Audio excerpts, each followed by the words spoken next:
Years later, when Marcus would stand on stage at the Apollo Theater, holding a Grammy for Best R&B Performance, he would tell reporters the same story. It all started with a pair of boots he couldn't afford and a man he didn't recognize. But that morning in 1973, walking into Soleil Power Boutique on Manhattan's East Side, Marcus was just another kid from the Bronx with a dream too big for his wallet. The platform boots in the window had been calling to him for months, the same custom-made boots James Brown wore when he revolutionized dance on national television. Marcus had saved every dollar from street performances, $87 that wouldn't even cover the sales tax. But he walked through that door anyway because 16-year-olds don't yet understand the mathematics of impossibility. Behind dark sunglasses in the back corner, someone watched him enter. Someone who remembered being that kid once. And what happened next would prove that sometimes the universe puts exactly the right people in exactly the right room at exactly the right time. If you appreciate stories about music, legends, and moments that change lives forever, consider subscribing. These are the stories that don't make it into history books, but they should. Marcus Rodriguez had first seen those boots 6 months earlier on Soul Train, watching James Brown move across that stage like gravity had forgotten its rules. The boots caught the stage lights with every spin, every slide, every impossible move that made the crowd lose their minds. They weren't just footwear. They were instruments. They were weapons. They were magic wrapped in leather and zippers and 4-inch platforms that somehow made a man float instead of stumble. The morning he finally decided to go to Soleil Power, Marcus had stood outside his building for almost an hour, the crumpled bills in his pocket feeling heavier with each passing minute. He knew $87 wouldn't be enough. He knew walking through that door would probably end in humiliation. But there was something inside him, some voice that sounded like his mother's, that kept whispering, "You'll never know unless you try." Soul Power wasn't just a shoe store. It was a temple, a monument to the idea that footwear could be art.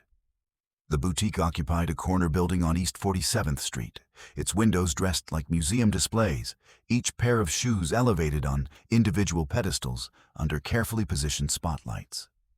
But there, in the center of the showroom, elevated on a slowly rotating platform under lights that seemed to make the leather glow from within, were the boots. James Brown's signature platform boots in all their glory. Golden zippers running up the sides, thick 4-inch platforms, weather so perfectly conditioned it looked like it had been polished with liquid moonlight. Next to them, a small brass placard, custom-made for James Brown, 1973, as worn during the Soul Train performance of Get on the Good Foot. $12,000. Serious inquiries only. Marcus stood there transfixed, his hand unconsciously reaching out before his brain could remind him that touching was probably forbidden. The boots seemed to pulse with possibility, with the memory of every stage they'd touched, every crowd they'd moved, every impossible dance move they'd supported. Vincent Calabrese noticed Marcus the moment the boy walked in, and his expression shifted through reactions Marcus had seen 1,000 times before. First came surprise, then assessment, those quick calculating eyes moving from Marcus's worn sneakers to his thrift store jacket to the hope written across his face. And finally came dismissal. That subtle tightening around the mouth, that slight turn of the shoulders that communicated everything without words. You don't belong here. He didn't even stand up when Marcus approached the rotating platform. Just looked up from his leather-bound ledger, his gold pen pausing mid-sentence, his expression communicating exactly how much of an interruption this was. "Can I help you?" The words were technically a question, but the tone made it clear they were actually a statement. "You're in the wrong place." Marcus felt his throat go dry. He'd rehearsed this moment 100 times, had practiced what he'd say, how he'd ask to at least look at the boots up close, maybe try them on. But standing there under Calabrese's dismissive stare, All those carefully prepared words evaporated. "I wanted to ask about the boots," Marcus managed, his voice coming out smaller than he'd intended. "The James Brown platforms." Calabresi's eyebrows rose slightly, and something that might have been amusement flickered across his face. "Those boots are $12,000. Custom made. One of a kind. They're not for—" He paused, his eyes assessing Marcus again, landing on those worn sneakers. "They're not for casual browsers." But someone else was listening. What neither Marcus nor Calabrese knew was that they weren't alone. In the back corner, partially hidden behind a display of Italian loafers, a man stood watching. He wore dark sunglasses despite being indoors, a black fedora pulled low, and a long coat that obscured his frame. To anyone giving him a casual glance, he looked like just another well-dressed customer. But if you looked closer, if you noticed the way he held himself, the particular tilt of his head, the slight movement of his shoulders, keeping time to some internal rhythm, you might have recognized something familiar. Now he stood there watching this scene play out, and something in his chest tightened. He saw himself in that boy. Not the current version, not the man who could command any stage in the world. No, he saw the earlier version. The kid from Barnwell, South Carolina, whose mother had left when he was 4 years old. The boy who'd lived in poverty so deep it had its own gravity. The young James who'd been told 1,000 times that he didn't belong, that people like him couldn't aspire to greatness. Marcus was already backing away, mumbling an apology, his face burning with shame. The $87 in his pocket suddenly felt like a joke, like evidence of how foolish he'd been. He was 3 steps from the door when a voice cut through the boutique's expensive silence. "Hold on a minute, young man." The voice came from the back corner, smooth and deep, with a slight southern accent that turned words into something closer to music. Marcus stopped, turned, and saw the man in sunglasses and fedora stepping into the light. There was something about the way he moved that made the expensive marble floors seem like a stage. Vincent Calabrese looked up, his expression shifting from dismissive to confused to suddenly, terrifyingly alert. Because even with the disguise, there was no mistaking that presence.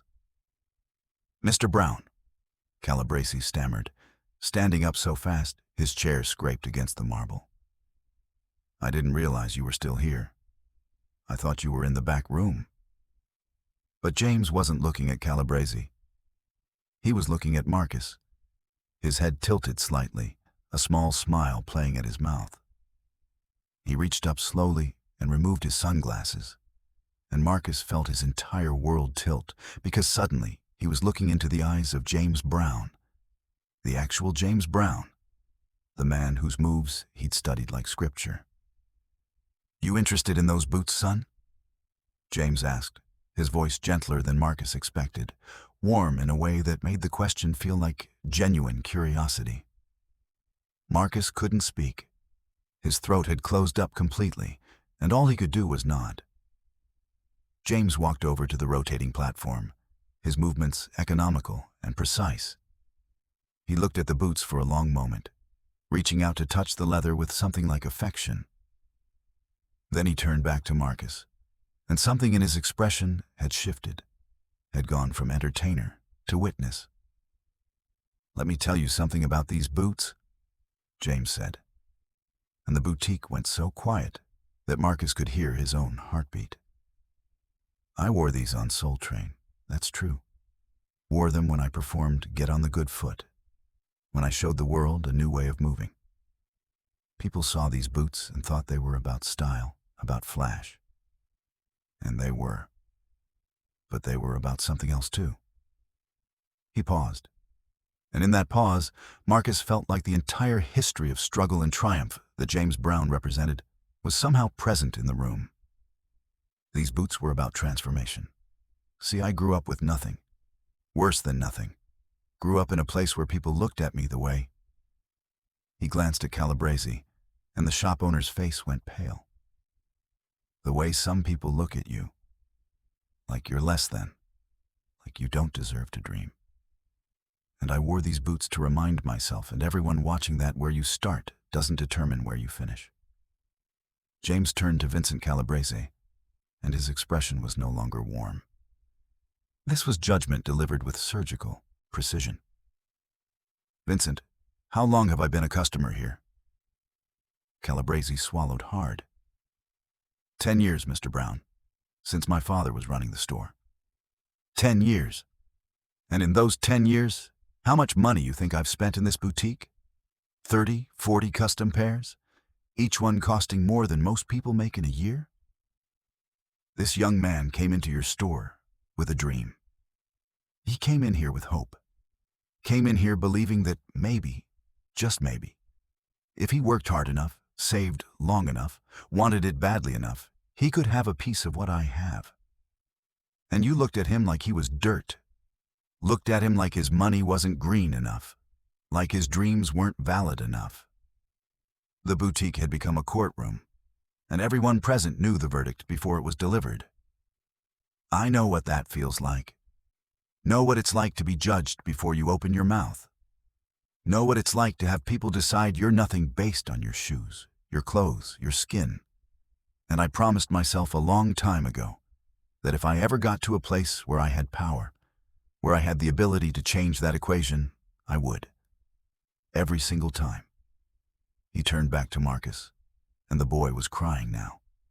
Tears streaming down his face, not from sadness, but from something deeper. Something that felt like recognition. Like finally being seen after a lifetime of invisibility. What's your name, son?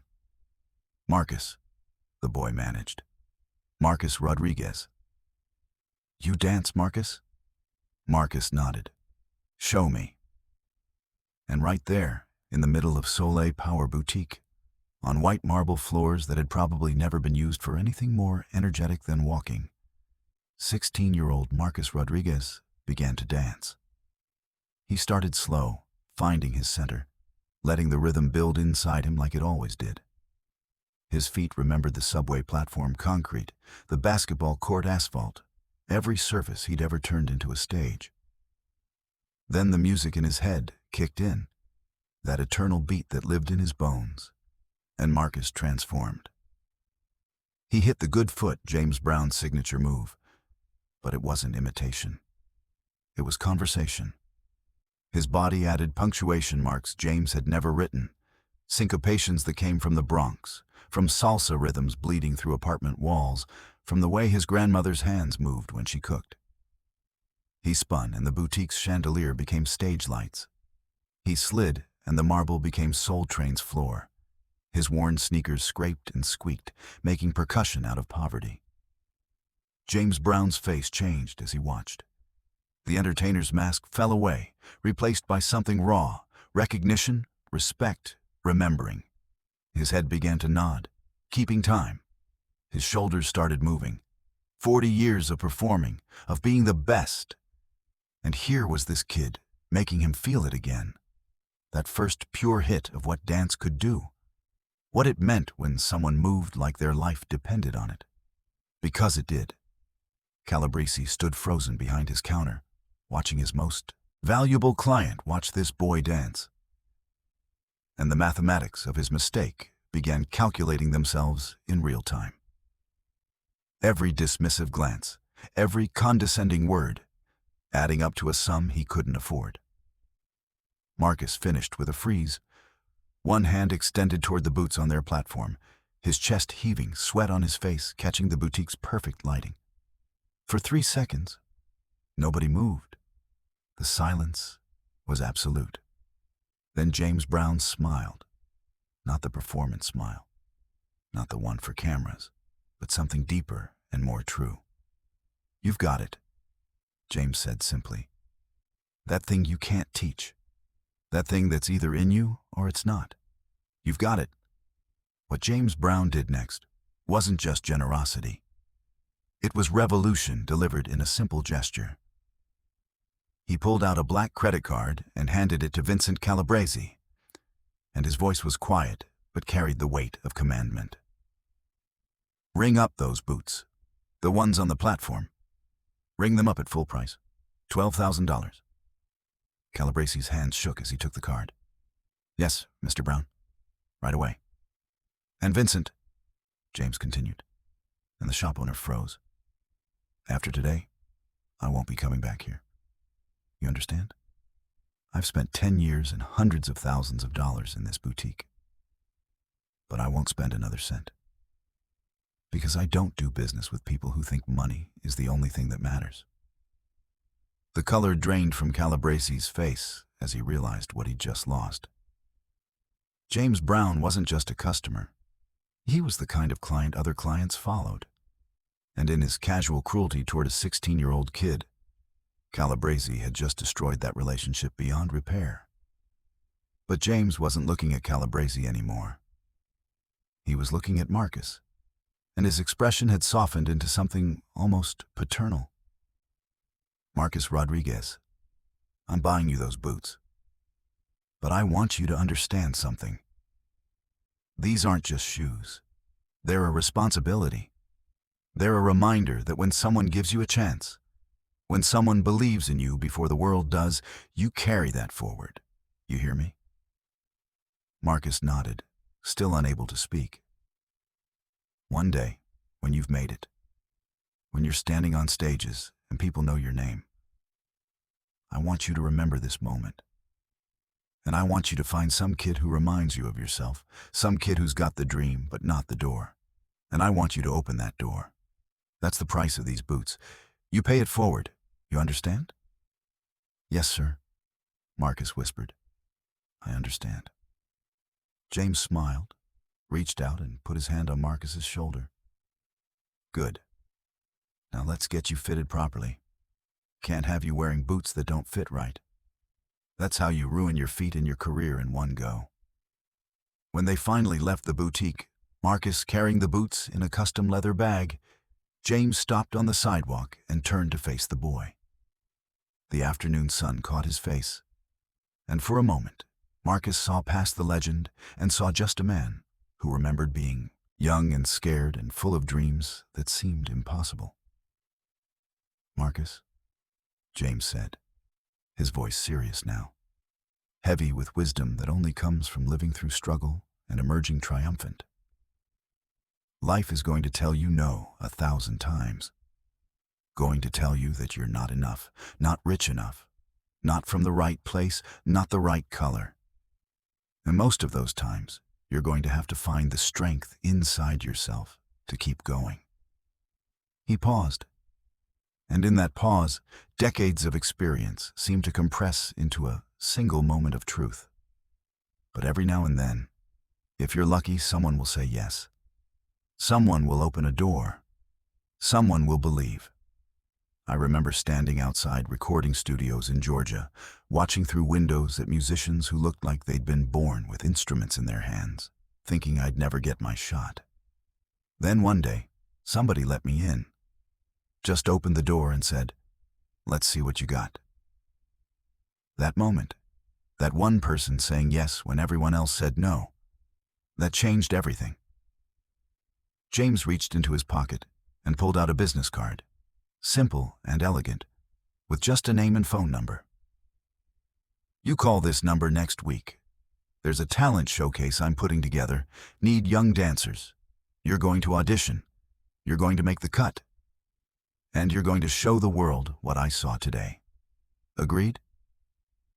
Marcus took the card with trembling hands. "Thank you. Thank you. I don't know how to ever thank you enough." James smiled, that brilliant smile that had lit up 1,000 stages. "You thank me by being great, by never forgetting this moment, by passing it on when your time comes. That's all the thanks I need." Marcus Rodriguez did audition the next week. He made the cut. He spent 2 years touring as part of James Brown's dance troupe, learning not just from the godfather of soul, but from every musician, every performer in that orbit who understood that greatness wasn't about where you came from, but about where you were determined to go. He wore those platform boots on stage 37 times before they finally wore out. And when they did, he had them bronzed and mounted as a reminder of the day his life changed. By 1985, Marcus had his own dance company. By 1990, he was choreographing for major recording artists, working with Whitney Houston on her I Wanna Dance with Somebody tour, developing moves for Bobby Brown's stage show, teaching Janet Jackson variations on the good foot that made it new again. By 1995, he'd won his first Grammy for Best R&B Performance, standing on the Apollo Theater stage, holding that golden gramophone, and telling the story of a pair of boots and a man who understood that believing in someone's dream is the most radical thing you can do. He never forgot James Brown's instruction. Over his career, Marcus mentored 43 young dancers. There was Jennifer from Harlem, who became a principal dancer with Alvin Ailey.